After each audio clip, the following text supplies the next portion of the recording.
Hello everyone, this is Joanna from My Planet My Life. I'm a speaker, writer, event organizer. I do many different things in order to live in integrity with my mission in life, which is to love and respect the planet while inspiring others to do the same. Welcome to my balcony. Today I want to talk to you and show you a little bit of my composting and a few other things we can find here. So recently I got into composting, vermicomposting to be precise. I have earthworms in this pot, soil and food scraps which I feed them with. So I'm very new to this. I just started maybe 3-4 weeks ago or so, it's an learning, it's definitely a learning experience, and also exciting experience. I feel a little bit like having pets again, because obviously this is not the most amazing environment, even if you think, oh, they're just worms, but they're still living beings, so I understand that they would probably appreciate more freedom and more space, so I want to learn about them as much as I can to make sure that they are thriving. So one of the things I'm doing is, as you can see these sticks here, this is not just gardening failure. I'm not trying to grow these are just markers of the spots where I put my scraps last, so that I know how long the worms took to go through all that, and whether there are some foods that, let's say, they aren't necessarily fond of. These are taken from this guy here. I have a great story about this one, but about that later. So I already dig, yes, you can see that, a small hole here. So what I do is that I take food scraps, like this is a piece of lettuce. At this point sometimes it's not even scraps. I just chip a little bit of some foods so that the worms have variety, because I don't think they should be eating the same thing over and over. So I'm trying to make it all varied and exciting for them. So what I do is I get still a relatively small amount of food. I dig a hole and I bury it underground, and then they come and they take care of it, right? So in this hole, for example, I have a little bit of inside of pumpkin with seeds. I'm really curious about this, just to see if the seeds gonna sprout. A little bit of an experiment. Some leafy greens, a few pieces of turnip, radish, skin, many different things. So let me see if I can show you. I hope you can hear me well when I'm looking down. Let me see if I can find a wormy worm for you to see. Recently I was very surprised that my husband has never seen an earthworm. Now, why was it surprising to me? The reason for that was that where I grew up, which is Poland, it could be different now. I actually don't know what kids nowadays do when they hang out outdoors, but when I was small, which was in 90s, I was born in 1985, so in 90s kids would play outdoors a lot. It would actually be so hard for parents to get the kids back home. So especially after rain, earthworms come out and you could see them on sidewalks, many places you would normally not be seeing them. So sometimes, probably sadly for the worms, most kids would play with them. I personally never did that, because I just felt sorry for them. So whenever I would see an earthworm on a sidewalk, I would just put it on the grass, because, you know, people walk around, they don't look where they step. And sometimes you would just see poor worms dead. Oh, found one!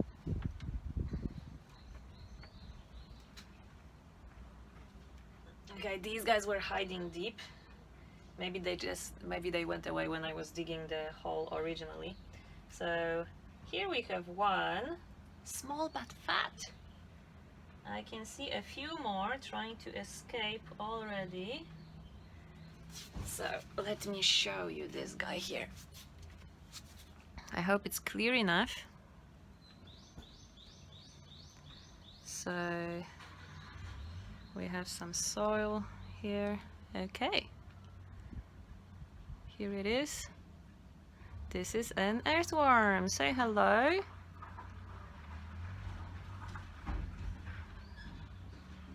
So they are the guys that are super crucial to our food. They make soil. They decompose along with other creatures and bacteria. They decompose all sorts of things that fall on the ground. So that's what I want them to do here. Take care and decompose my food scraps, right? So that they can make... here's another one. This one's a little bit more lively. So that they can take care of my food scraps and in process make amazing soil, which I will then use to grow my own veggies and herbs and all sorts of things, as much as, you know, the space allows on this balcony, for as long as I live in a big city, which for now is Tokyo. So let me put all of this back. So like I said, I've been learning about these guys, and learning also about how fast things decompose, which is really interesting. Leaves usually are the first ones to disappear. You can also speed up the process if you chop things into smaller pieces, which I've been doing at the start. So we'll see how that goes. Now, there have been a few really interesting things. It's amazing what nature does, the power of nature. It's mind-blowing, actually. So what I've been seeing a lot is some mysterious sprouts or roots growing from all sorts of things. Let me just quickly cover this up. There we go. Oh no, lettuce. So I think most of us know how potatoes grow. So see, I buried a few pieces of potatoes, and this is how they look like now. It's amazing how fast it actually is. Look at this. Roots. This one also has roots. Look. And even more surprising thing, this is a tiny piece and skin of a beetroot. And it has grown roots. So shocking. See this? These are roots. Incredible. In maybe less than a week. I was so shocked when I saw that. So, experiment. I have one more pot like this, huge one. So what I'm going to do is place these in a separate pot. And when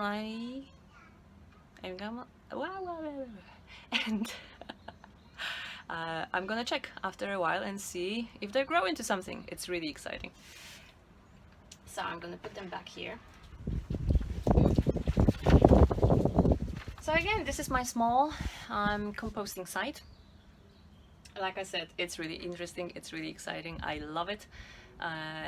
My husband was really wary of the worms, like, oh, don't show them to me. Worms, often I think considered disgusting. I personally don't think they're beautiful or amazing. It's just interesting. Nature's story I wanted to share, since we are here, is about this guy. This is aloe, right? So the first interesting thing is that there are two tops. One day, the second one just started growing, but look at this. These are all dead. There was, I think 2 years ago, there was this really cold winter in Tokyo. It's very rare for it to snow heavily in this part of Japan. And not only it was snowing heavily, but there were so many days with temperatures below zero or freezing temperatures. I live in the world of Celsius. So what happened is that I didn't realize after, yeah, maybe for a few days, I didn't really think about it. Aloe generally is very strong, but because this one was standing much higher, it wasn't on the ground like now, so it wasn't as warm compared to where other aloe were, and it died. The frost, the cold was so bad that this is what happens to all the leaves. These used to be like this, right? And what's awesome is that I simply just put it away and I didn't do anything with it. I just put this pot on the side and that's it. And for almost a year it looked like this. The tops were half smaller than now, and I can't really show you an example, but they were purple, they were very thin, had some weird looking spots, so I really thought it's dead, or for the most part it died. And then typhoon season came, which in Japan is around September, where you get heavy rainfall, especially when some typhoon is nearby Japan or in Japan. So you might get days of heavy rain. So because I thought this guy is more or less dead, I didn't even water it. I just placed it away and forgot about it for the most part. And so after the typhoon season, I see that these start getting green. And then now there are a lot. This is actually also interesting because when I first got aloe, I didn't know they grow babies, as I call them, look, from the main branch. Sometimes they also grow them from the roots, so they just pop up from the soil, but this one grew them here. So when I saw these growing, I was like, oh my god, it's alive! Then I started caring more, which basically means watering every once in a while. That's all I do. And look, it's back to life. From this to this. And how many babies it has now? 1, 2, 3, 4, 5. It's incredible. Nature is incredible. That's it from me. Thank you and see you again. Hello again from my balcony, Joanna here. So you just watched a video I recorded exactly 3 days ago. The day after recording, something super exciting happened. So I come to the balcony to put out my towels in the very morning, and I just glance to the direction of the pot with my worms, and what I saw, amazing, on the note of nature being amazing. So I'm gonna show you that. So at this point where I'm recording this, it's been 3 days, so these two guys are much bigger now, and I'm super intrigued what they are, so have a look. Ta-da! So the pot, and look at this, look at these little guys. They're actually not so little. They're around maybe 2 centimeters. This one's a little bit taller because it's in the corner, so I guess it's reaching out to the light. Around 2-3 centimeters tall. See here, here's my hand for a comparison. No idea what these are. I suspect paprika or pumpkin, because I put exactly in this corner, I checked my notes and I put the inside of paprika with seeds, as well as the center of pumpkin also with seeds. So this is super exciting. I have no idea what's gonna come out of this, but it's awesome. Another thing I'm gonna show you is this little guy. Ta-da! Another one. Can you guess what this is? It's a potato. It's growing. I'm super curious if any... Oh, and there's another one. Can you see this tiny... Here? There it is. Coming out. There's also that peel, that piece of skin of a beetroot somewhere down here. So it has grown roots. So we'll see if something's gonna come out of it. Exciting stuff. I'm super intrigued, and I'll keep you posted on these guys. Say hello and bye.